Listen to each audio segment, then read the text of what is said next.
आपल्या आयुष्यात एक वेळ अशी येते की सगळं असतं आपल्या भोवती पण काहीच आपलं वाटत नाही.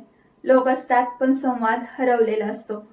आशा असते पण तीही थकलेली असते. मन अशा अवस्थेत पोचतं जिथे ना रडता येतं ना हसता येतं. डोक्यात विचारांचा कल्लोळ चालूच असतो पण उत्तर शून्य. भविष्यात डोकावलं की केवळ धुसर अंधार दिसतो. तेव्हा वाटतं की काहीच उरलं नाही. स्वतःवरचा विश्वास डगमगतो. पण खरे तर याच क्षणात आपली खरी परीक्षा असते. जिथे कोणतीही साथ नसते तिथे स्वतःची सावली व्हावं लागतं.